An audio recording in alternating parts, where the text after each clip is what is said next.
ओम साई राम। आप सुन रहे हैं साई फरिश्ते कविता की वाणी। आज का संदेश शुरू करने से पहले मैं आप सबको कुछ बताना चाहती हूँ। आज का दिन मेरे लिए बहुत ही विशेष है क्योंकि आज मेरा जन्मदिन है। इस खास अवसर पर मैं सबसे पहले अपने साईं बाबा को कोटि कोटि प्रणाम करती हूँ, जिनकी कृपा से मुझे जीवन का एक और सुंदर वर्ष मिला। इस वीडियो में आप मेरे जीवन के सबसे अनमोल पलों में से एक पल को देखेंगे। इस बार मुझे शिरडी में पावन द्वारिका माई के सामने पूरे भजन मंडली परिवार के साथ अपना जन्मदिन मनाने का सौभाग्य मिला। ये पल मेरे लिए किसी आशीर्वाद से कम नहीं था, जिसे मैं आप सभी के साथ पूरे प्रेम और श्रद्धा के साथ साझा कर रही हूँ।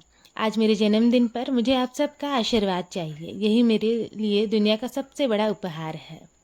मैं आप सभी से एक छोटी सी विनती भी करना चाहूँगी कि आज का ये वीडियो अंत तक जरूर देखिएगा। आगे आपको द्वारिका माई के सामने मेरे जन्मदिन के कुछ बेहद भावुक और यादगार पल देखने को मिलेंगे, जिन्हें मैं आप सभी के साथ साझा कर रही हूँ। मुझे विश्वास है कि बाबा की उस पावन भूमि की सकारात्मक ऊर्जा और आशीर्वाद आप तक भी जरूर पहुँचेगी। आप सभी का प्रेम और विश्वास हमेशा मेरे लिए अनमोल रहा है। बाबा की कृपा आप सभी पर ऐसी ही बनी रहे।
चलिए शुरू करते हैं आज का साई संदेश। जीवन का सबसे बड़ा धन दौलत, बड़ा घर या ऊंचा पद नहीं होता मेरे बच्चे। तुम्हारे अच्छे कर्म, तुम्हारा सरल स्वभाव, सच्चे रिश्ते और मुझ पर अटूट विश्वास ही तुम्हारी सबसे बड़ी पूंजी है।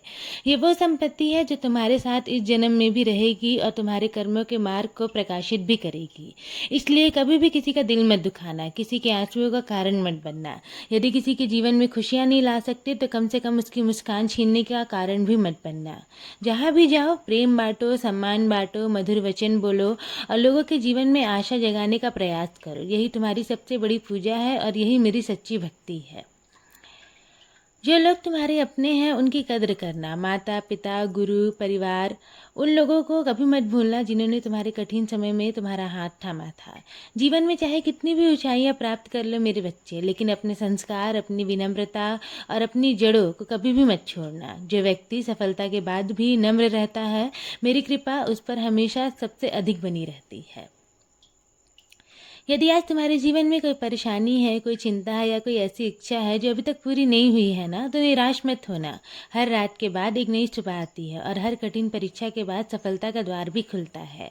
मैं तुम्हारे साथ हूँ, तुम्हारा एक एक आंसू देख रहा हूँ, तुम्हारी हर प्रार्थना सुन रहा हूँ, तुम्हारे हर संघर्ष से मैं परिचित हूँ। कभी भी मैं अपने सच्चे भक्त का साथ नहीं छोड़ता। सही समय आने पर तुम्हें वह सब चीज़ मिलेगा जिसकी तुम कामना करते हो। बस तुम श्रद्धा सबूरी बनाए रखना। आज मैं तुमसे केवल इतना कहना चाहता हूँ कि अपने मन से जलन, क्रोध, अहंकार और नफरत को दूर कर दो। दूसरों की सफलता देखकर दुखी मत होना, बल्कि उनके लिए सच्चे मन से प्रसन्न होना। याद रखो, हर व्यक्ति का समय अलग होता है। जैसे मैंने जीवन में खुशियाँ भेजी है ना, वैसे ही तुम्हारे दुखों को भी मैं दूर करूँगा। तुम्हें चिंता करने की ज़रूरत नहीं है। तुम्हारे हर दुख को मैं सुख में बदल दूँगा, क्योंकि मैं कभी भी किसी के साथ अन्याय नहीं करता। मैं चाहता हूँ कि दिन की शुरुआत तुम मेरे नाम जाप से करो और सकारात्मक ऊर्जा से करो। जो भी चीज़ें तुम्हें नहीं समझ में आ रही हैं वो मेरे चरणों में छोड़ दो, मैं सब संभाल लूँगा। अब अपने दिल को हल्का करो। मेरी कृपा सदैव तुम पर और तुम्हारे पूरे परिवार पर ऐसी ही बनी रहेगी।